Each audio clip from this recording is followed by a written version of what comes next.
Bonjour et bienvenue dans ce nouvel épisode du podcast littéraire Le Jardin. Aujourd'hui c'est un épisode un peu particulier car je n'ai pas d'invité. Enfin non, c'est pas tout à fait vrai. J'ai une invitée qui nous parlera du prix Émile Guimet de littérature asiatique en fin de podcast. Mais je n'ai pas d'auteur invité puisque d'habitude effectivement j'interviewe des auteurs pour connaître leur méthode, d'où vient leur inspiration, pour essayer de comprendre avec eux qu'est-ce que c'est être une autrice, un auteur, une écrivaine, un écrivain. Aujourd'hui, je veux vous parler de 8 livres, les 8 livres qui ont été sélectionnés pour le prix Émile Guimet de littérature asiatique 2022. En effet, j'ai eu la chance de participer au comité de présélection d'une certaine manière, à partir déjà d'une liste de 8 ouvrages. Mon travail et ma punition, et c'était une punition fort agréable, c'était de lire ces 8 livres pendant l'été pour en discuter avec le comité durant tout le mois de septembre. Je ne vais pas rentrer dans le détail de ce que nous nous sommes dit, bien sûr, je laisse l'entière confidentialité de ces échanges au comité. Mais mon idée pour cet épisode du podcast, c'était de vous présenter ces 8 ouvrages parce qu'ils sont absolument passionnants, les 8. Donc je ne vais pas les classer. Bon, je vous dirai quand même mes chouchous peut-être, mais même pas, on va voir. Donc nous aurons en fin de podcast la joie d'avoir Ariana von Walter-Yerso du Musée national des arts asiatiques Guimet, parce que c'est vrai qu'on dit souvent musée Guimet, mais le nom complet du musée, c'est bien le MNAAG, le Musée national des arts asiatiques Guimet. Et qui nous parlera bien entendu plus en détail du prix, des éditions d'avant, de l'ambition du musée. Ce qu'il faut savoir, voilà, il y a deux choses dans ce prix. Il souhaite rester au cœur de la création littéraire contemporaine asiatique, donc ce sont des auteurs qui sont vivants bien sûr et qui ont été traduits en français. Et aussi un des autres objectifs, c'est de faire découvrir une Asie protéiforme et toujours surprenante. Alors ça, j'aime beaucoup cette formule parce qu'effectivement, c'est vraiment protéiforme et j'ai vraiment appris énormément de choses grâce à ces 8 ouvrages. Parce qu'il faut savoir effectivement que l'Asie, bien sûr, d'ouest en est, et les collections du musée en témoignent. Donc c'est d'ouest en est, de l'Asie sèche, on va dire, à l'Asie des moussons, en passant par l'Asie des montagnes et l'Asie froide, c'est-à-dire simplement de l'Iran jusqu'au Japon, de l'Iran, l'Afghanistan jusqu'à l'Extrême-Orient. Donc évidemment, c'est un continent énorme et c'est aussi des peuples avec une diversité, une richesse de culture incroyable. Et d'ailleurs, voilà, dans les 8 livres sélectionnés, eh bien, il y a 8 pays, alors on ne peut pas les avoir tous, bien entendu, dans une sélection, mais il y en avait déjà 8, donc la Malaisie, l'Inde, le Sri Lanka, la Corée, l'Iran, la Chine, l'Afghanistan et le Japon. Alors avant d'entrer dans le détail, bien entendu, et de présenter chacun de ces ouvrages, je voulais revenir sur quelques points communs dans les livres de la sélection. Un des points communs intéressants, c'est qu'il y a beaucoup de premières fois, c'est-à-dire soit des premiers romans ou un premier livre traduit en français, en langue française. Il y a aussi un dialogue avec les disparus, une présence de fantômes, la mort qui rôde, et quand ce n'est pas la mort, c'est une menace. C'est vrai qu'il y a beaucoup de tragédies dans ces ouvrages, mais c'est jamais plombant au sens où il y a toujours alors soit de l'espoir, soit de la magie, soit une ouverture fantastique qui nous permet d'oublier un peu la mort rôde, justement. Je parlais de magie, et précisément aussi un point commun très important à certains des ouvrages, c'est le réalisme magique. Alors spécialement dans 2 ouvrages, un qui s'appelle Quand s'illumine le prunier sauvage et l'autre qui s'appelle La traversée des sangliers.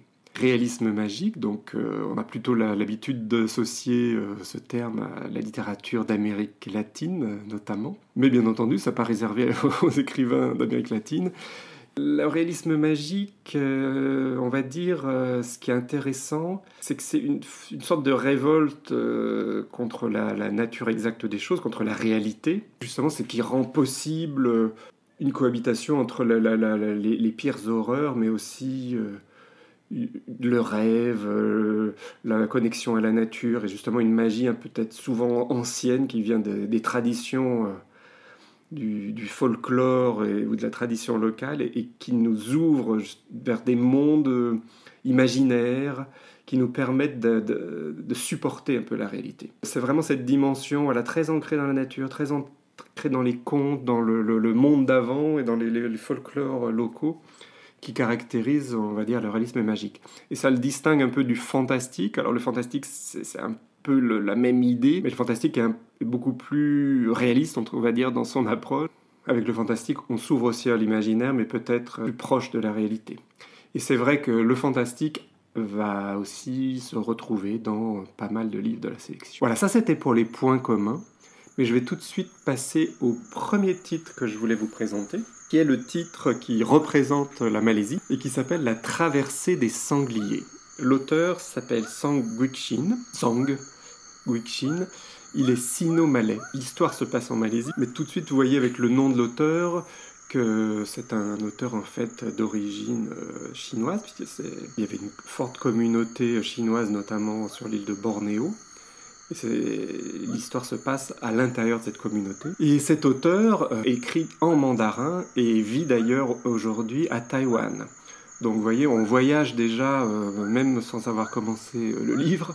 L'histoire se passe bien en Malaisie, dans une communauté chinoise de Malaisie, avec tout un folklore typique de Bornéo et des îles de Malaisie.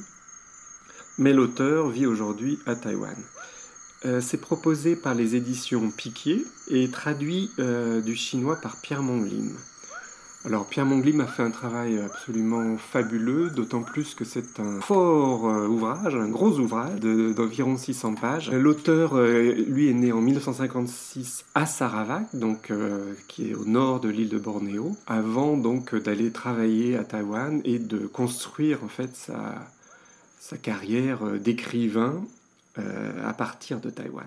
Comme je vous expliquais, on est vraiment dans une communauté spécifique de Bornéo et qui vit un peu perdu comme ça dans le nord de l'île, dans un village que l'auteur appelait le bouc aux sangliers. Et alors pourquoi les sangliers ? Parce que c'est très étonnant, enfin c'est une des choses étonnantes de l'ouvrage, mais pas la seule.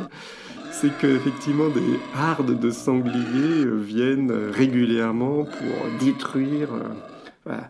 Ils ne viennent pas intentionnellement détruire le village, mais aujourd'hui ils traversent le village. Mais en le traversant, ils détruisent tout sur leur passage. Les villageois doivent se défendre contre ces invasions absolument destructrices des sangliers. Ça, on va dire, ça fait partie de la couleur locale. Ce que va nous décrire, nous raconter l'ouvrage.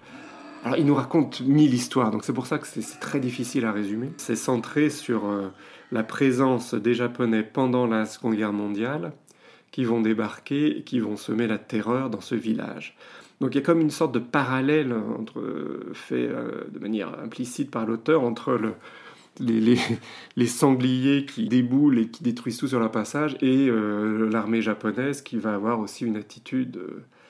absolument terrible. On sait que les Japonais, pendant la Seconde Guerre mondiale, ont pu être d'une grande violence, et ça se confirme dans les 600 pages du livre, où effectivement la violence est absolument omniprésente.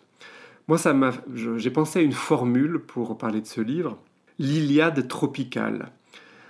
Effectivement, l'Iliade, vous savez, ce récit mythique, bien sûr, d'Homère, il y a tout le temps des batailles, il y a tout le temps des gens qui s'entretuent, qui se battent, des stratégies pour... Mais au-delà du sang et des armes et des larmes aussi versées par les différents combattants, ce qu'on retient bien entendu, c'est la dimension mythologique, mythique du récit. C'est une force qui va au-delà, on va dire, de la conjoncture et des têtes coupées, parce qu'il y a beaucoup de têtes coupées dans cet ouvrage, puisque les Japonais, effectivement, utilisaient leur sabre, leur katana, pour couper des têtes, que ça c'est la méthode traditionnelle, mais aussi, bon, évidemment, tirer sur les gens, enfin voilà, bon, il y a énormément de morts. Tout ça, finalement, est noyé dans le folklore local, les coutumes, la richesse de la nature omniprésente dans chaque page du livre. C'est-à-dire que la violence et la cruauté existent, évidemment, tout au long du roman, mais c'est transcendé par tout ce qu'il y a autour, tout le reste, quoi. Donc c'est pas, pour moi, ça n'a pas été une expérience difficile ou traumatisante ou cauchemardesque de lecture, bien au contraire. J'étais dans le flux, voilà, vraiment comme quand j'ai lu l'Iliade, quand j'ai découvert l'Iliade, suite à une exposition d'ailleurs qu'il y avait lieu au Louvre-Lens sur Homère. J'ai été complètement fasciné par cette écriture et j'ai eu un peu ce même sentiment en lisant La Traversée des Sangliers. Une Iliade tropicale, donc ça c'est une expression de moi.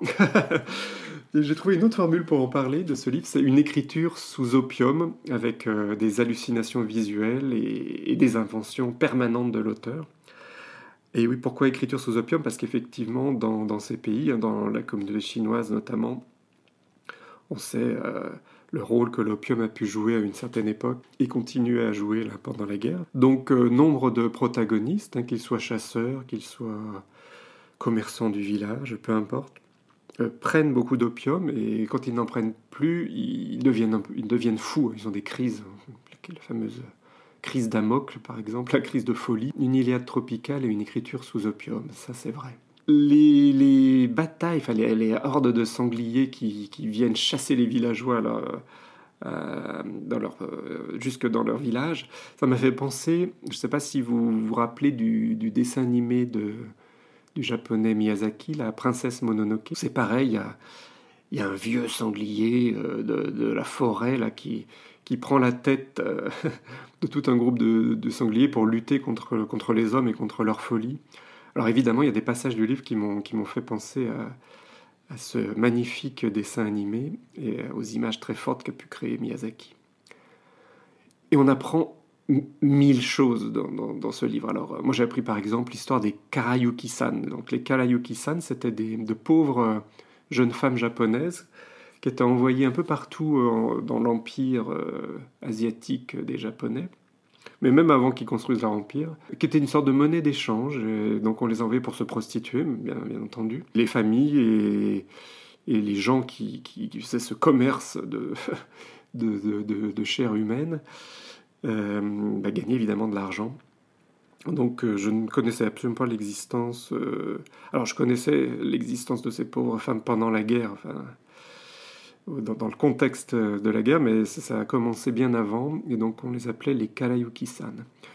J'ai appris bien aussi énormément de choses sur les Rajas blancs, alors tous ces colonisateurs un peu pirates, un peu venus d'Europe, comme James Brooke, qui construisait des petites principautés. J'ai appris plein de choses sur les Dayaks de Bornéo, donc là c'est un peuple d'Indiens vraiment qui vivent dans la forêt et ils étaient craints, voilà, ils avaient cette réputation. Enfin, c'était pas simplement une réputation, c'était une réalité, c'était des coupeurs de tête pendant très longtemps. Voilà, donc on apprend 1000 choses. J'aimerais faire quelques citations. Une première citation, page 59, ça c'est justement une découverte de la culture locale. Ce chapitre s'appelle Parang. Le parang, long couteau à la lame recourbée comme une lune, est utilisé par les aborigènes de l'archipel malais. On l'appelle couteau barbare en chinois. Il s'apparente à la machette des Indiens d'Amérique, au golok des Philippines, au bolo indonésien, au camilan des pirates de Sulu, au coutelas de montagne et des aborigènes de Taïwan. La longueur varie, elle peut aller de 30 à 90 cm, voire plus. La lame se divise en 3 parties. La pointe effilée sert à peler, le milieu épais, en forme de hache, sert à couper le bois, à briser les os. La base, fine, est pratique pour la gravure, etc., etc. Et après, on se plonge dans l'histoire. À 16 ans, il prit un parang long et coinça 2 parangs courts, couleur aubergine, dans sa ceinture, prêt à s'enrôler dans la grande équipe de chasseurs de sangliers de Tsodadi. Voilà, donc ça c'était juste pour vous donner une idée, voilà, comme ça, des notations culturelles qui peuvent apparaître au cours du récit. Une autre idée, donc page 159, justement un combat contre un sanglier, puisqu'il y en a plusieurs dans le roman. Il écarquilla les yeux et vit un sanglier, la crinière hérissée, les défenses saillantes, qui prit dans sa gueule l'aigrette blanche. L'oiseau poussa un cri perçant. Son cou, grêle comme la vrille d'une courge, s'affaissa lentement, puis il ne bougea plus. Le sanglier jeta sa proie morte, frotta 2 fois ses défenses, qui émirent d'étranges crissements. Il exhala un nuage de fumée des cartilages ronds de son boutoir, leva le sabot et chargea Aoung. Celui-ci tira son paranglon. Au moment où la pointe s'enfonçait dans la poitrine du sanglier, la bête noire lui avait déjà mordu la cuisse. Un coup de feu retentit. Une gerbe de sang jaillit du ventre du suidé. Un autre coup de feu, une nouvelle gerbe de sang. Le sanglier lâcha prise et s'effondra aux pieds d'Aoung. Alors Aoung, c'est un peu le héros, on va dire, qui commence le roman d'une manière tragique, mais qui va nous accompagner tout au long de cette histoire. Et un dernier extrait, page 465. Alors là, c'est vraiment sur la cruauté qu'on retrouve tout au long du roman. Le sang dégouttait, plic-plic, plac-plac, par le cou, et maculait de rouge leurs tibias et leurs plantes de pied. Une vingtaine de monstres sans tête et une dizaine de Dayaks sans tête gisaient dans une mare de sang. Les Dayaks arboraient tous le même visage froncé, le même éclat froid au fond des yeux. Leurs dents pointues semblaient toutes limées sur le même modèle.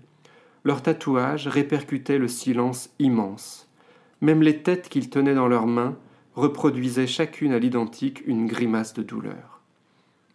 Ils levèrent les mains, les yeux tournés vers le ciel étoilé, et lancèrent un cri aigu, tenu, très long.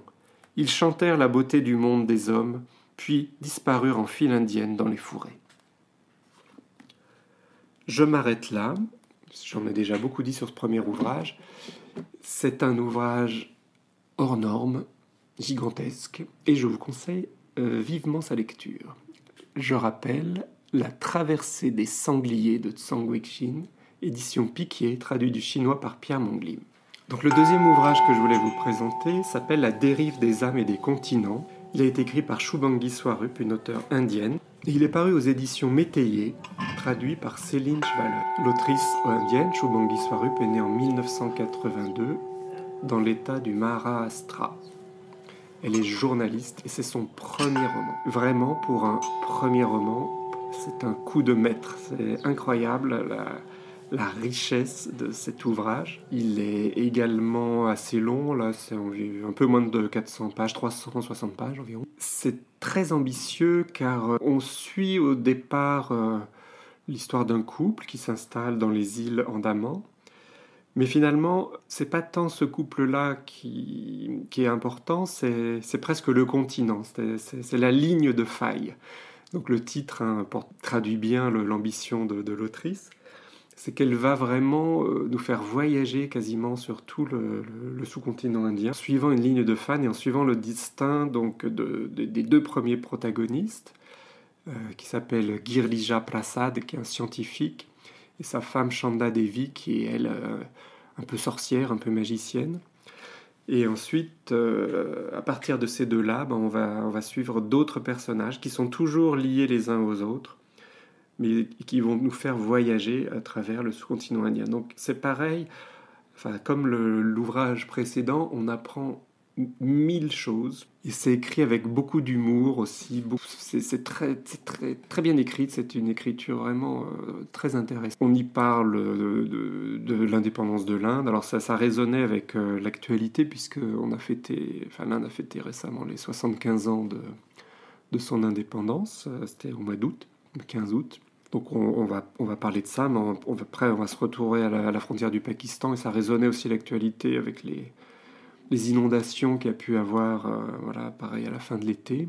Je voulais vous lire des extraits, et notamment un qui donne un peu la clé de l'ambition littéraire de l'auteur. Donc ça se situe page 123 dans l'ouvrage. Pour chaque centimètre de nouvelle terre créée quelque part sur une crête, 1 centimètre de terre plus ancien s'enfonce dans une fissure.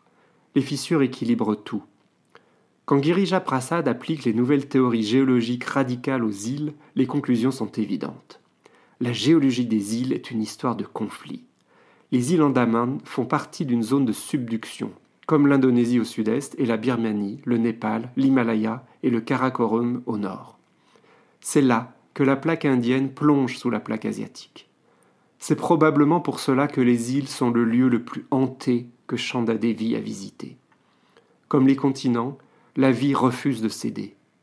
Les gens continuent de vivre sous forme de fantômes, rejetant la mort comme un détail poétique dont seuls les plus sentimentaux se préoccupent. C'est bien l'histoire du premier couple sur les îles Andaman.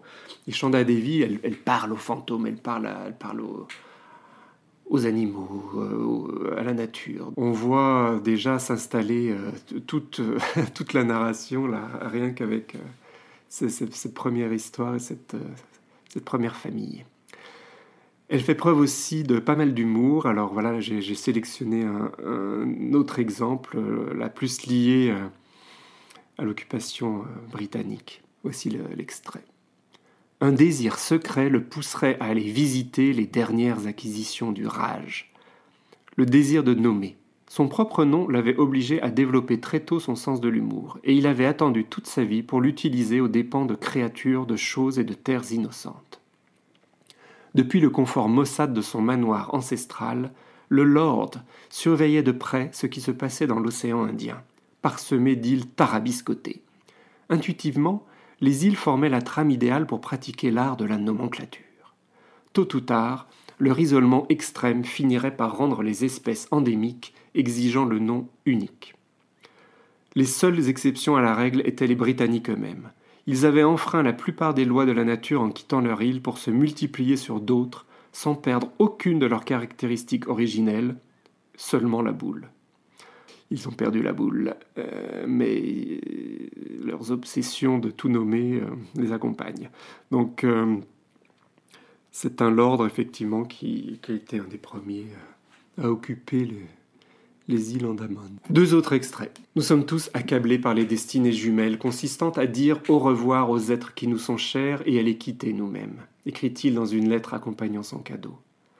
Ne laissons pas cela anéantir la destinée plus grande que nous partageons tous, ces instants fugaces que nous vivons ensemble. Voilà, on voit que de continent, de voyage en voyage, les fils qui relient les humains entre eux sont aussi très importants dans ce livre. Et dernier exemple, dernier extrait qui m'a beaucoup plu. L'un des prisonniers, tout juste libéré, sort dans la rue d'un pas incertain. Il regarde autour de lui, il s'arrête, il leur fait signe. Son sourire révèle une preuve de son emprisonnement.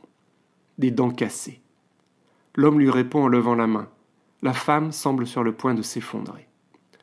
Le photographe a les larmes aux yeux en les regardant s'étreindre. Pas un mot n'est échangé. Tous deux aussi fragiles.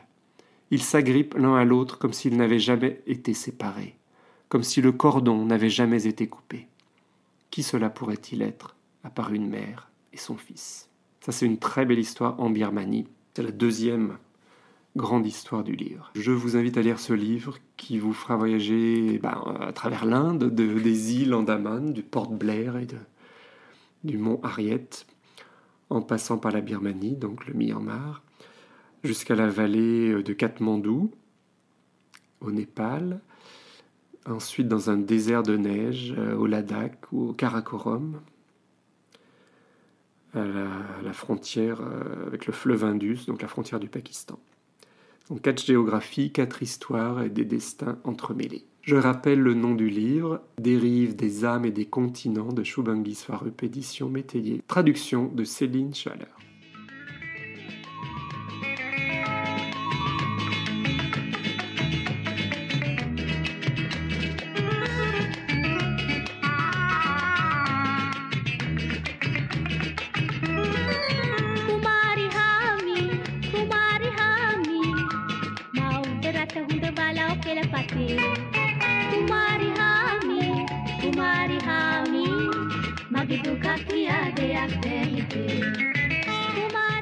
Le troisième livre dont je voulais vous parler aujourd'hui, c'est La Sterne rouge de Anthony Tassan, Jésus Tassan. Donc l'auteur est sri-lankais. Le livre est paru aux éditions Zulma. Il a été traduit par Laetitia Ibanez. Il fait 300 pages environ. Donc Anthony Tassan, Jésus Tassan, il est né en 1967 au Sri Lanka et il est d'origine tamoule. Il a d'ailleurs rejoint l'organisation séparatiste des Tigres tamouls. Et il vit aujourd'hui en France. Il a obtenu l'asile politique en 1993. Et je ne sais pas si certains d'entre vous ont vu le film de Jacques Audiard, Dipan, mais qui avait été primé à Cannes notamment. Mais l'auteur joue dans Dipan, il a le rôle principal. Mais avant d'être un acteur, c'est avant tout un auteur. Et dans La Sterne Rouge, il nous parle un peu de lui parce que, alors, sans nous parler de lui, bien sûr, c'est comme tous les grands romanciers, puisque son personnage est une héroïne, alors pas vraiment une héroïne, on va dire une anti-héros, qui s'appelle Ala, donc, mais qui elle aussi va rejoindre justement l'organisation des Tigres Tamouls. Pour rappeler la situation, le Sri Lanka c'est une île de 20 millions, enfin un peu plus de 22 millions d'habitants, où l'ethnie principale est singalaise, mais les Tamouls, donc, qui sont installés au nord surtout de l'île et au sud de l'Inde d'ailleurs, hein, se sentent fortement discriminés depuis l'indépendance de 1948. Il y a un combat vraiment féroce entre les forces gouvernementales et les séparatistes tamouls qui auraient fait plus de 100 000 morts depuis maintenant des décennies. Alors cet ouvrage est très riche également parce qu'il nous invite alors à comprendre la culture tamoule, hein, notamment à travers la figure du père d'Ala, donc notre anti-héroïne, parce que ce père-là joue dans une forme de théâtre traditionnel. Donc d'ailleurs c'est un homme et il joue des rôles féminins. Et ça s'appelle la poésie, le théâtre les Kutu, K-U-T-U. Voilà, donc ça c'est un peu une première partie de l'ouvrage où on va voir la vie de cette communauté, alors qui est déjà perturbée bien entendu par tout un tas d'agressions qui vont expliquer l'engagement d'Allah dans la force séparatiste des Tigres tamouls. Mais qui va nous donner une vision de ce que pouvait être la vie de cette communauté au Sri Lanka. Et ensuite, on va avoir c'est l'histoire de cet engagement, une vision de l'intérieur du fonctionnement des Tigres tamouls, jusqu'à un attentat-suicide raté, puisqu'elle ensuite va passer de longs mois en prison. Je ne vais pas vous raconter tout l'ouvrage, précédemment je vais vous faire des citations pour vous donner un peu une idée de comment c'est raconté. Première citation. De la vérité, nous n'avons aucune connaissance préalable. Elle est ce que nous découvrons dans l'instant où nous la formulons. On écrit la vérité comme on jette un caillou dans la mer, pour que des cercles se forment à la surface de l'eau. De tout petits cercles apparaissent dans un autre, plus grand, qui s'efface en premier. Ces grandes vérités-là sont les premières à disparaître. Voilà une première citation sur la vérité. Deuxième citation. Nous croyons que les mots possèdent un pouvoir et qu'à force d'être répétés avec la juste intonation, ils se transforment en actes. La nuit, nous ne prononçons pas les mots éléphant, démon ou mort, de peur qu'ils ne pénètrent dans notre foyer, mais des substituts de notre invention. Grand finot, main crasse et foudreuse. Donc ça, j'aime beaucoup cet extrait. Voilà, où la superstition des Tamouls leur fait remplacer le mot éléphant par grand finot, c'est très joli, le mot démon par main crasse et le mot mort par foudreuse. Troisième et avant-dernier extrait. La vie est un pouvoir, il ne faut pas laisser la mort l'avaler comme un chien qui vole de la soupe à la faveur de la nuit. Et dernière citation. Sa voix sonnait comme des coups de marteau sur de l'acier trempé. En entendant ce timbre si particulier, je me demandais si tous les éclats de bombes entrés dans son corps ne l'avaient pas transformé en homme de fer. On voit le style très, très beau, enfin, la très belle écriture de l'auteur à travers ses extraits. Je rappelle le titre du livre, La Sterne Rouge, de Anthony Tassan, Jésus Tassan, chez Zulma, traduit par Laetitia Ibanez.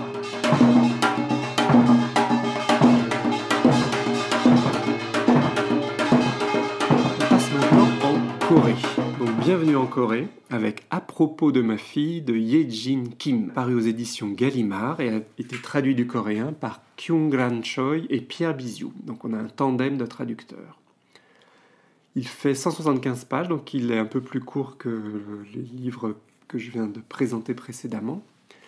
L'autrice est née à Daegu, en Corée, en 1983. Elle a été récompensée par 2 prix littéraires en Corée. Donc c'est une jeune autrice, mais elle est déjà récompensée dans son pays et c'est la première fois qu'elle est traduite en français. Donc à propos de ma fille. Donc c'est un très beau livre, très sensible, qui met en scène 3 femmes. Donc une mère qui est en fait la narratrice, sa fille et la compagne de sa fille. Donc voilà, vous avez compris déjà, premier problème, c'est que la fille est très indépendante et est homosexuelle, est lesbienne. Et donc pour la mère, c'est très difficile à accepter parce elle a été élevée dans cette croyance traditionnelle de la famille à construire avec un homme, une femme et des enfants. Et donc c'est tout le dilemme finalement de cette mère confrontée à la réalité et à son idéal d'éducation traditionnelle qu'on va suivre. Et ce qui est intéressant, c'est qu'on est vraiment dans la tête de la mère, c'est-à-dire qu'on pense avec elle, quoi. C'est elle qui raconte tout. Donc, et elle va être obligée d'accueillir sa fille et sa compagne parce qu'elle est en difficulté financière, de les loger. Donc, première épreuve pour elle. Et deuxième, c'est qu'elle-même travaille dans ce qu'on peut appeler un EHPAD. Alors, ça ne s'appelle pas EHPAD en Corée, mais ça revient au même. Et à l'intérieur de ce travail-là, elle va être elle-même confrontée à un dilemme moral sur est-ce qu'on peut laisser tomber les gens et les laisser mourir de manière indigne sans tenir compte de leur humanité. Voilà, pour résumer. Donc je ne vous en dis pas plus, mais je veux faire 2 citations. Première citation. Il y a longtemps que j'ai cessé de croire que je pouvais changer les choses. En ce moment, je me laisse même pousser lentement hors du temps. Dans la vie, si tu veux changer le cours des choses, attends-toi à de sérieux retours de bâton. Et même si tu es prête à en payer le prix, rares seront les changements que tu obtiendras. Le mieux, c'est d'accepter les choses comme elles sont, bon gré mal gré. D'ailleurs, mon moi actuel est constitué de ces choses que j'ai choisies et qui sont devenues miennes. Seulement ça, la plupart des gens le comprennent trop tard. On voit vraiment la forme de résignation dans ce premier extrait. Deuxième extrait. Les gens n'aiment pas être percés à jour, ni que l'on pointe du doigt leurs actes. Je suis né, j'ai vieilli et j'ai grandi dans ce pays où garder le silence et fermer les yeux est considéré comme le parangon des bonnes manières. Pourquoi faut-il qu'aujourd'hui, à ce stade de mon existence, je sois amené à y repenser ? J'ai passé ma vie à faire ce que l'on attendait de moi, sans jamais protester. Alors qu'est-ce qui me trouble soudain, au point que j'en fasse une affaire personnelle ? Là, on voit la prise de conscience de la mère dans cet extrait-là. Voilà, résignation, sagesse, culture, femme dans une société quand même très machiste, très traditionnelle. Donc lutter contre la pression sociale, contre le conformisme, c'est un peu le programme de ce livre, dont je vous rappelle le titre, À propos de ma fille, de Ye-Jin Kim, qui représente donc la Corée dans la sélection.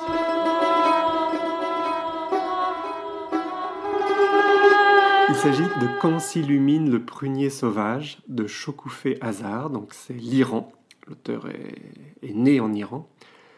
Il est proposé par les éditions Charleston et traduit par Muriel Sapati. Il fait 320 pages. Donc l'autrice, effectivement, est née en 1972 en Iran, mais du fait de ses activités d'éditrice et de journaliste spécialisée sur les droits humains, elle a fui son pays et elle vit aujourd'hui en Australie. On est vraiment là au cœur du drame en Iran. Donc, au cours de l'été 1988, la République islamique d'Iran a organisé l'exécution de plusieurs milliers de prisonniers politiques, pour la plupart membres de l'organisation des Moudjahidines du peuple iranien, mais également des membres de différentes partis d'opposition.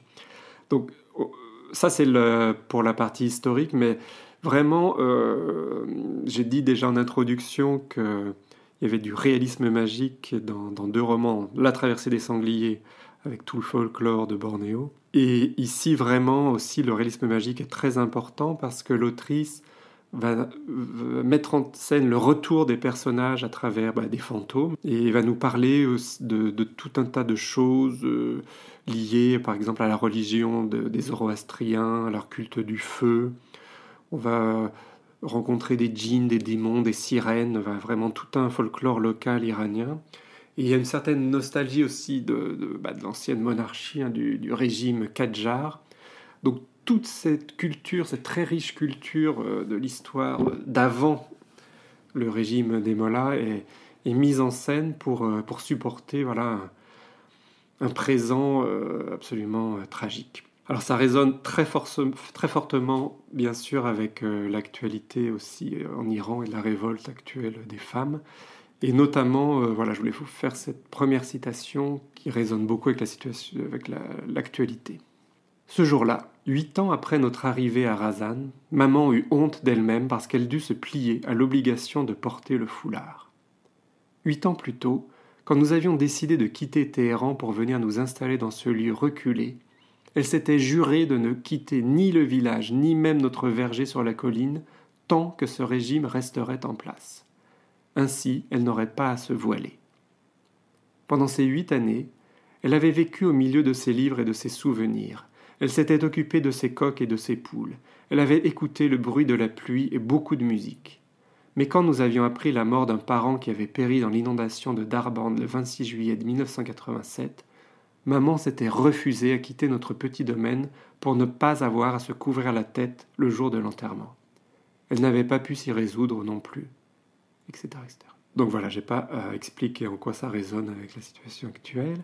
Un autre extrait où on voit vraiment la critique féroce du régime des mollahs iraniens que l'auteur visiblement ne porte pas dans son cœur. Deuxième extrait. Dans cette fraction de seconde, il comprit que lorsqu'il monologuait, il était un dirigeant redoutable. Mais quand il s'agissait de dialoguer, il n'était plus qu'un petit garçon affublé d'une barbe, sans logique, obstiné et sentencieux. Il n'eut que le temps de murmurer une dernière phrase. Il m'aura fallu 87 ans pour comprendre que la logique intellectuelle du monologue est fondamentalement différente de celle du dialogue. 3 mois plus tard, son corps fut retrouvé par des volontaires qui avaient signé un contrat de 2 milliards de tomans avec son fils Ahmed avant d'accepter d'entrer dans le palais. Même en utilisant des systèmes GPS, des boussoles, des radios et des cordes phosphorescentes, il leur fallut 3 mois pour trouver son cadavre en putréfaction qui se reflétait dans la noirceur des miroirs. En fin de compte, ce fut la puanteur des chairs en décomposition qui les guida. Cette odeur délétère que tous les dictateurs finissent par sécréter. J'adore cette phrase. Cette odeur délétère que tous les dictateurs finissent par sécréter. On voit vraiment la force de la critique, très juste selon moi, de l'auteur iranienne réfugiée en Australie. Mais c'est aussi vraiment, il y a de très beaux passages sur les contes, sur la culture ancienne. C'est un plaidoyer pour la culture et un cri d'amour pour les livres, comme à travers cet extrait. Toutes ces voix, tous ces livres étaient le corps et l'âme de chaque membre de notre famille. Ils étaient nos bras, nos cœurs, nos cheveux, nos rêves, nos yeux, nos lèvres. Et enfin, dernière citation, qui pour moi un peu donne la clé du roman, page 222. « La vie est trop imparfaite. Voilà qui nous pousse à nous réfugier dans les rêves. Je ne comprends pas pourquoi les prophètes et les philosophes ne l'ont toujours pas compris. Je pense que l'imagination est au cœur de la réalité. En tout cas, elle est essentielle pour comprendre le sens et la vérité les plus immédiates de la vie.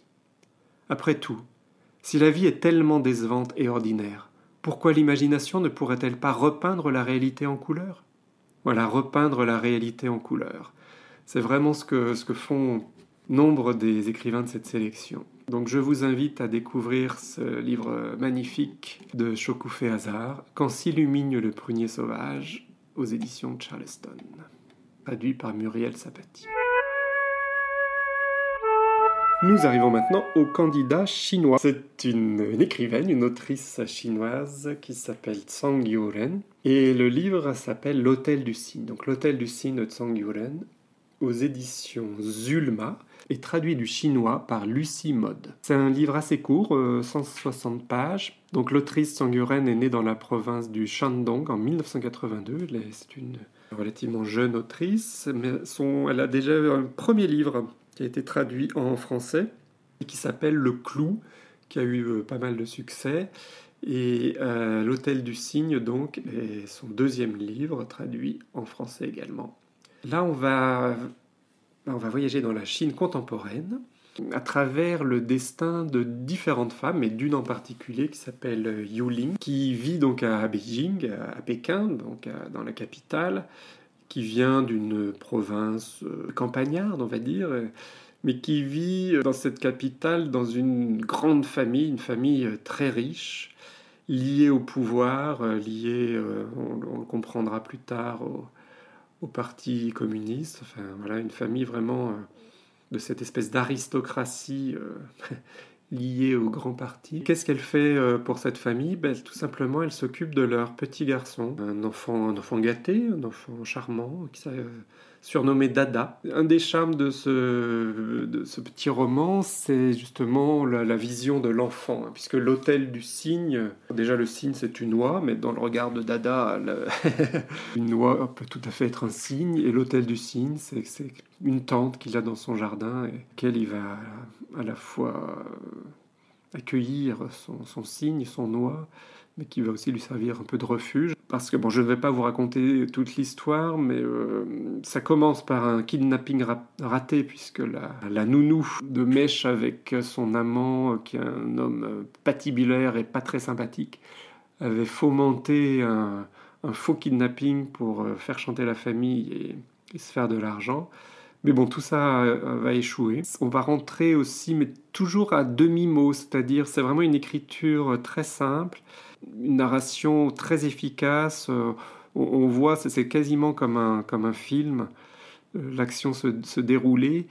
Et on sent aussi que l'autrice ne peut pas tout dire, donc il y a beaucoup de choses qu'on va comprendre, mais voilà, à demi-mot. Les parents de Dada vont aller en prison parce que voilà, la corruption va les rattraper, mais on nous explique rien, mais on va comprendre un peu ce qui se passe à travers les yeux de l'enfant et de la nounou. Ce qui est intéressant, c'est qu'on voit justement toutes ces femmes qui essayent de survivre dans une société quand même très inégalitaire et pas facile. Je vais faire quelques citations, c'est plutôt court, parce que bon, là on voit l'ironie avec quand on parle de la mère de famille, qu'elle est souvent à Hong Kong, et elle y allait souvent pour le shopping ou le botox. Elle a l'habitude d'aller à Hong Kong en avion, en jet privé. Autre notation ironique, les bonnes âmes se faisaient presque aussi rares que les pandas, pour montrer un peu la déliquescence de la société chinoise. L'humour, on la retrouve dans la langue de l'enfance aussi. Par exemple, le bœuf de Corée à la place du bœuf de Kobe, puisque bon, dans cette famille, c'est pareil, hein, on a beaucoup d'argent, donc quand on mange du bœuf, c'est du bœuf de Kobe, qui est un des bœufs les plus chers au monde. Une citation sur la résignation. « Le malheur est la chose du monde la mieux partagée. Moi, je ne m'occupe que de ce qui est à ma portée. » Donc avec une économie de moyens, c'est comme un petit conte très évocateur. On va toucher à la fois aux problèmes contemporains de la Chine et notamment de ceux des femmes qui viennent de milieux pas spécialement favorisés. Donc je vous rappelle le titre du livre, L'Hôtel du Cygne de Zhang Youren, édition Zulma, traduit du chinois par Lucie Mode. Alors je vais vous parler maintenant du 7e livre, avant-dernier livre de la sélection et livre qui représente l'Afghanistan. Il s'appelle La mort et son frère. Il a été écrit par Khosrav Mani, publié par Actes Sud, traduit par Sabrina Nouri Mossa. C'est le plus petit livre de la sélection.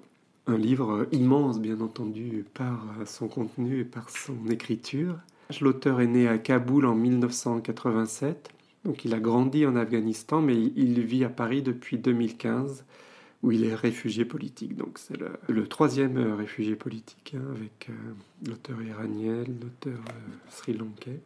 Et La mort et son frère est son 5e roman, et c'est le premier roman à être traduit en français. C'est une écriture très poétique, il part d'un fait divers tragique dans l'étrange ville de Kaboul, où un missile est tiré sur la maison d'une famille, et quatre membres de cette famille en meurent, et survie parce qu'il était allé prendre un verre avec son amante, son amie, son amoureuse dans un café. Donc on part de cette histoire, on ne sait pas qui sont ces gens, on ne sait pas pourquoi la bombe a été tirée, et à partir de là, il va y avoir une trentaine de portraits d'autres personnes, alors qui sont tous plus ou moins reliés à cet événement. Bon, on ne nous expliquera jamais en détail pourquoi ça a eu lieu, comment ça a eu lieu, mais on va comme ça recouper, on va mener une sorte d'enquête dans Kaboul à travers la vie de ces gens. Alors, il n'y a pas que des gens d'ailleurs, il y a un arbre aussi, il y a une pelle, il y a un chien. Donc c'est un portrait de Kaboul, un portrait de ses habitants, une évocation très poétique à travers d'un fait divers dramatique. Alors on va bien sûr voir le manque d'empathie de certaines personnes, la misère sexuelle, la solitude, la pauvreté, la menace constante de bombardements. Le drame est présent, mais il y a une grande poésie aussi qui permet d'aborder ça de manière très universelle. On pourrait presque être ailleurs, alors évidemment, un ailleurs aussi un peu tourmenté, mais du fait justement de cette écriture poétique et qu'il n'y ait pas de détails sur l'écologie de personnages ou qu'est-ce qui a conduit cette bombe à être tirée, ça pourrait effectivement être un peu partout dans le monde. Donc je vais pareil vous faire 3 citations. La première, donc là c'est une vieille femme. Et ses pleurs redoublent, son désespoir aussi, à l'idée qu'il lui faut retourner en ville, car elle a peur de la ville, pour la simple raison qu'une ville c'est vaste. Et ce qui est vaste l'effraie car elle a peur de se perdre, et c'est pour cette raison qu'elle a fui. Il y a de cela des années, pour se réfugier dans ce village, petit donc beau, et cette beauté la comble. Deuxième extrait, page 39, le garçon de 13 ans. Il a tout juste 13 ans et ses prouesses n'en épatent pas moins tout le monde. Par exemple, c'est un coureur hors pair. S'il arrive qu'une voiture renverse un passant et prenne la fuite, il suffit que quelqu'un lui crie de courir. En moins de temps qu'il n'en faut pour le dire, il a ses galoches sous le bras. Il crache dans ses mains, les frotte et s'élance. Et quelle poursuite! Plus rien n'existe en dehors de ces instants de lui et de la voiture qui va devoir s'arrêter pour ne pas l'écraser, car il court maintenant devant elle. Et tout ça à 13 ans, un âge noble, son âge, même s'il se fiche de cette noblesse, pour la bonne raison qu'au fond de lui, il trouve que la noblesse est bonne pour les imbéciles et les animaux. Ça, c'est le garçon de 13 ans. Et dernier extrait, page 111. Celui qui récite le Coran ne l'ignore pas, et c'est pour cela qu'il a fait venir ce jeune homme, qui n'est pas ici pour s'éterniser, tous deux le savent, celui qui récite et celui qui écoute. D'ailleurs, Dieu sait s'il récite vraiment, car il n'a pas de Coran sous les yeux. Il récite pour intimider non pas le jeune homme, mais les autres qui sont derrière la porte, les hommes qui sont toujours dans la cour et attendent qu'il prononce la prière funéraire. Il ne le fera pas, car pour lui, les défunts ne sont ni des combattants ni des martyrs, et s'il se trouve à cette place aujourd'hui, c'est parce qu'ailleurs, un autre jeune a chargé sur son épaule une roquette impatiente d'agir pour la lancer au hasard. Un jeune inconnu, semblable à celui qui, replié dans sa solitude, le fixe. Un moudjahid qui lance des roquettes pour satisfaire le maître d'une autre mosquée. Des roquettes destinées à exterminer les ennemis. Il y en a encore. Et c'est pour cette raison qu'il refuse de dire la prière funéraire, pour l'ennemi. Et si demain on le questionne à ce sujet, il répondra qu'il n'a aucune raison de prier pour des gens qui n'ont jamais mis les pieds dans sa mosquée. C'est un argument de poids, car il suffit d'évoquer la mosquée pour étouffer toute contestation. Il le sait pertinemment. Il le sait et le martèle dans ses sermons, de sa voix forte et haineuse, avec exaltation. Et ceux qui l'écoutent assis plus bas n'oseraient jamais le remettre en cause, car il parle au nom du maître de la mosquée, pour lequel ceux qui ne le fréquentent pas appartiennent au deuxième groupe à éliminer. Non, il ne priera pas pour ceux qu'on devait éliminer. J'interromps ce troisième extrait, parce que ça dure encore. Voilà, La mort et son frère de Khosrav Mani, Afghanistan, chez Actes Sud, traduit par Sabrina Nouri Moussa.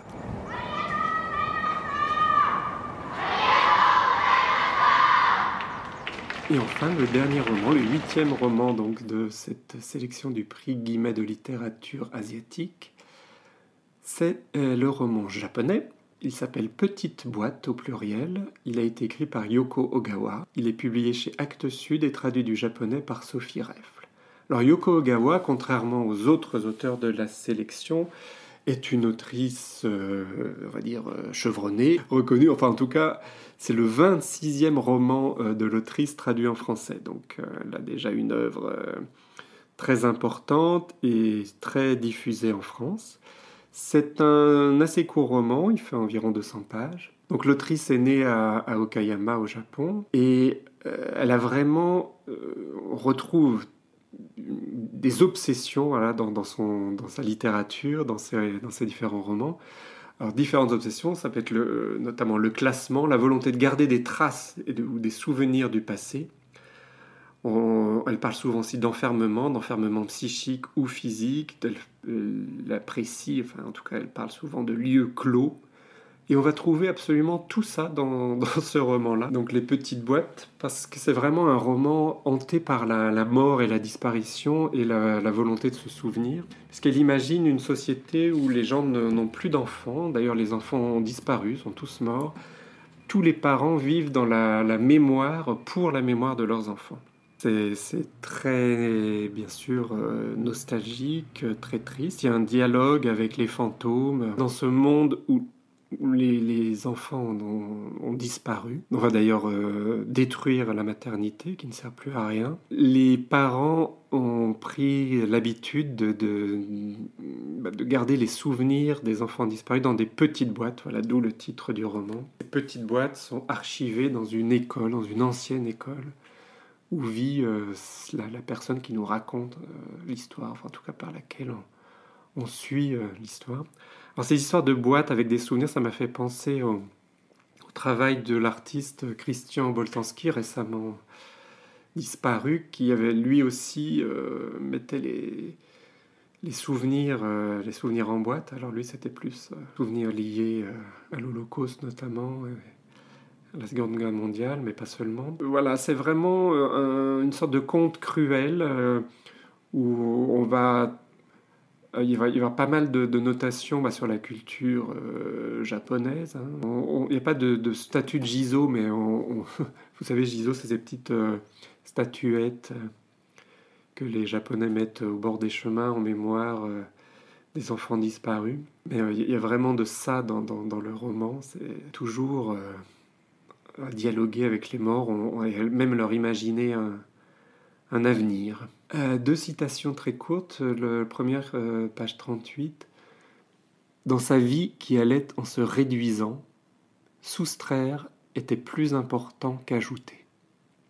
Dans sa vie qui allait en se réduisant, soustraire était plus important qu'ajouter.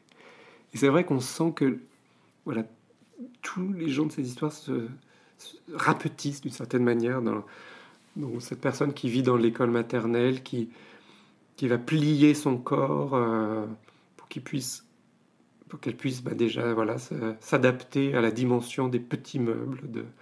Voilà, tout est en train de s'amoindrir, de disparaître. Deuxième citation. À force de rembobiner et rembobiner encore le temps, cela devient un bras de fer avec le passé. Et le passé finit par s'épuiser. Donc c'est peut-être ça l'idée aussi, c'est que à force de ressasser, on va pouvoir finir par épuiser le passé, par l'oublier, je ne sais pas. C'est une des hypothèses qu'on peut faire à la lecture de ce roman. Je vous rappelle son titre, Les petites boîtes de Yoko Ogawa, chez Actes Sud, et traduit du japonais par Sophie Reffle. Je vais céder maintenant la parole à Ariana von Walter-Yerso du Musée Guy. Bonjour Ariana von Walter-Yerso. Bonjour. Pouvez-vous nous expliquer quel est votre rôle ici au Musée national des arts asiatiques Guimet? Je l'ai bien dit, M-N-A-A-G. Oui, on dit le MNAG. Le MNAG. Mon rôle est depuis 3 ans, pour 3 années consécutives, d'animer, d'organiser, de diriger le prix Émile Guimet de littérature asiatique. Ce prix célèbre sa 6e édition et j'ai le plaisir de m'en occuper au service de cette grande institution. Quand est-ce qu'il sera remis, le prix 2022 ? Le prix sera remis lors de la nuit des lectures qui est organisée par le ministère de la Culture. C'est un événement autour de la lecture initié par le CNL, le Centre national du livre, présidé par Régina Tchondou. Régina Tchondou qui était présidente l'année dernière de notre prix. Et c'est un temps fort de la lecture pour tous, à la fois pour petits et grands. Cette année, il y a des thématiques sur les nuits de la lecture. Les nuits de la lecture, c'est en janvier, absolument. C'est vers le 20 janvier. Le thème cette année est le thème de la peur. Ah oui, j'ai vu l'affiche, très sympa. Oui, pour le prix, parce que moi j'expliquais présélection, mais donc il y a eu une sélection vraiment initiale, la présélection des 8 titres sur lesquels on a opéré un premier tri, et ensuite il y a un jury, c'est ça? Absolument. Est-ce que vous pouvez nous expliquer, parce que ça m'intéresse, d'où venaient les 8 premiers titres? Comment ça se passe? C'est les éditeurs que vous contactez? C'était vous en interne, la direction du musée qui a déjà une vision de titres qu'on vous a envoyés? D'où elle venait cette toute première sélection de 8 titres? Il vient de la curiosité. Cette sélection vient de la curiosité. Alors, très certainement, dans un premier lieu, de la mienne. En 2019, pour l'édition 2020, on m'a proposé de m'occuper de ce prix et de réorganiser, de restructurer ce prix. Ce prix a été initié en 2017 et c'était un concours un peu interne qui était bon an mal an, mais même de manière tout à fait sympathique, organisé en interne par les agents du musée Guimet. Effectivement, à l'époque, donc à partir de 2017, certains éditeurs, des éditeurs notamment Thiers, l'Asiatech, envoyaient quelques livres, mais il y avait plutôt à l'époque un processus simplement de réception. Avec mon arrivée, on a travaillé sur un travail de recherche d'œuvres qui serait à même de mettre en valeur l'esprit de ce prix. J'ai fait appel effectivement à un certain nombre d'éditeurs, mais en parallèle, depuis 3 ans, je fais un travail de recherche, notamment avec la complicité de nombreux libraires, alors plutôt parisiens, ou également montpelliérain, puisque j'ai mes habitudes à Montpellier et à Sète. Donc je partage mon temps entre le sud de la France et Paris, et ces libraires indépendants me donnent leurs impressions, et ça m'aide à construire cette sélection. Cette sélection, dans un premier temps, je fais une sélection entre une vingtaine et une quinzaine d'œuvres.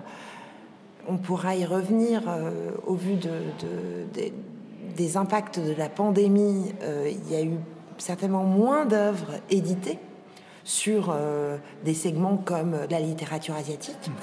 Et c'est vrai que le nombre d'œuvres que j'avais à disposition en 2019 c'est un peu amoindri au fil des années jusqu'à cette année où je pars d'une vingtaine, quinzaine d'œuvres que je vais soumettre à la direction du musée Guimet, et ensemble on va créer cette première sélection. Et en l'occurrence, cette année, on avait dans notre première sélection 8 romans. Excellent.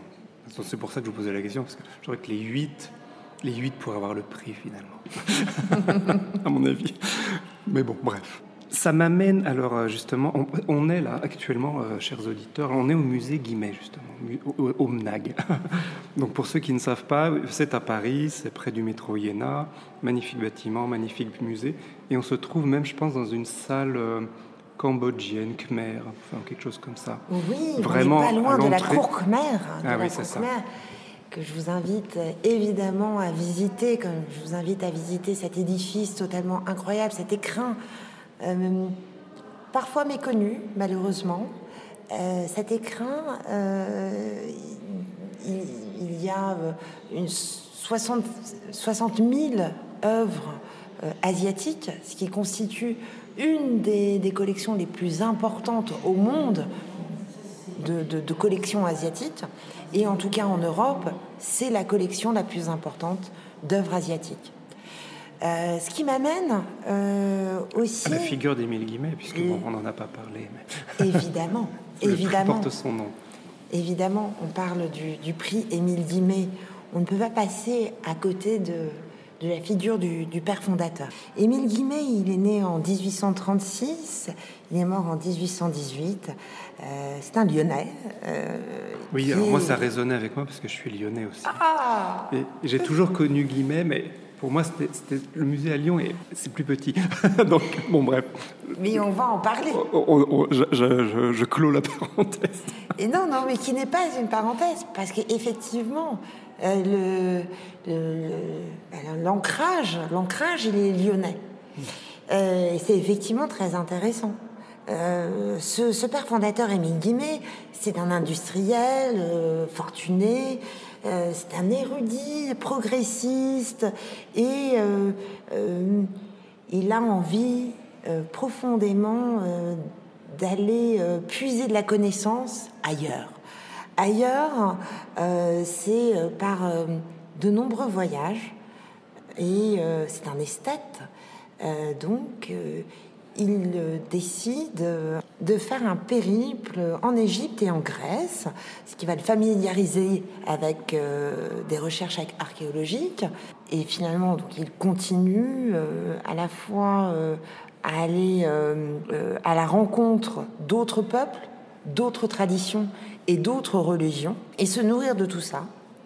En 1876, il est missionné par le ministère à l'époque de l'instruction publique et des beaux-arts, et il se plonge dans l'étude en fait des religions d'Asie, ce qui est quand même assez novateur. Son long voyage d'études qui le mène à la fois au Japon, qui le mène en Chine, en Inde, c'est pour lui en fait l'occasion de constituer toute une collection que l'on retrouve aujourd'hui, évidemment, une collection à la fois d'objets, mais également de livres rares. On a la chance, à Paris, dans ce très bel édifice, je parlais tout à l'heure d'un écrin tout à fait incroyable, on a la chance d'avoir encore cette bibliothèque que je vous invite tous à visiter, une bibliothèque en forme de rotonde, magnifique, avec les livres authentiques d'Émile Guimet. Le prix du livre, vraiment... un véritable sens, Ouais. Un véritable sens extrêmement profond. Et c'est pour ça que ça me semble assez important de revenir sur cette figure. Il ne faut pas oublier qu'on est à son époque, à la Troisième République, contemporain de Jules Ferry, et sur les fondements de l'école républicaine, de l'école laïque, de l'école pour tous, et du savoir pour tous. Et pour Émile Guimet, malgré sa condition tout à fait bourgeoise, tout à fait confortable, il a envie d'apporter le savoir à tous. Donc dans un premier temps, effectivement, on parle du musée Guimet à Lyon, puis l'inauguration en novembre 1889 à Paris du musée actuel, ici du musée Guimet, avec des collections évidemment sur la thématique religieuse, puisque son premier souhait était de fonder un musée d'histoire des religions.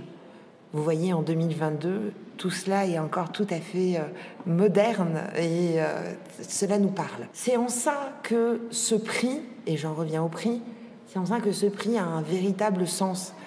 Ce prix littéraire n'est pas gadget. Si on se réfère au souhait initial d'Émile Guimet, Émile Guimet disait « Je veux voir et je veux que tout le monde voie ». Une belle maxime, simple, mais très grande de sens. Je peux témoigner qu'à travers la lecture des 8 ouvrages de la section de cette année, voilà, c'est la seule que je connaisse, en détail, on voit beaucoup de choses. Moi, j'ai appris énormément de choses sur tous les pays qui étaient concernés. Alors, je les ai déjà cités tout à l'heure. La Malaisie, l'Inde, l'Iran, l'Afghanistan. Oui, parce que c'est l'Asie, voilà, vraiment l'Asie d'est en ouest, tout le continent. Et oui, ça résonne complètement avec cette volonté du père fondateur. Au fil des années, alors là, on va parler de ces dernières années, on a essayé avec l'équipe du musée Guimet, du MNAG, de faire émerger ce prix. Alors on sait très bien qu'il y a un certain nombre, voire presque pléthorique, de prix littéraires en France. Ah oui, alors c'est vrai qu'hier, il y a eu le Goncourt et le Renaudot. Oui. Mais il y a rarement en littérature asiatique, je ne sais pas pourquoi.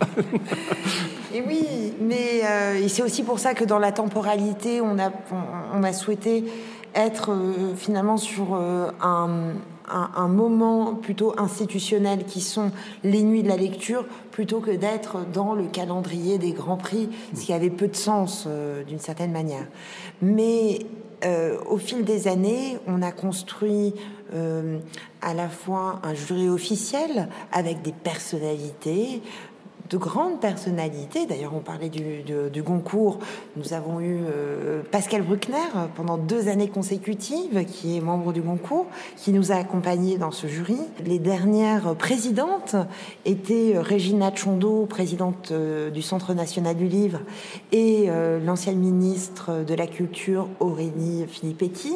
Nous ont accompagnés un certain nombre de grandes personnalités que, au musée, nous aimons beaucoup. Olivier Rollin, également Guillaume Husson, qui est délégué général du syndicat des librairies françaises, qui représente les librairies indépendantes en France. Et cette année, nous avons Zabou Bretman.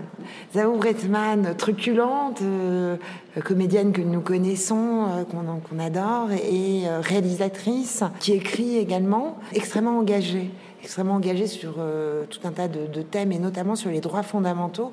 Et pour cela, on est très très fiers de l'accueillir dans notre jury. Je pense également à Line Papin, qui est une jeune auteure, mais qui défend déjà également des sujets tout à fait profonds, comme les questions du corps de la femme. Ce sont des sujets à travers le monde, et que ce soit par l'Occident ou par l'Asie, qui sont importants, soulignés. Il faut qu'on en parle.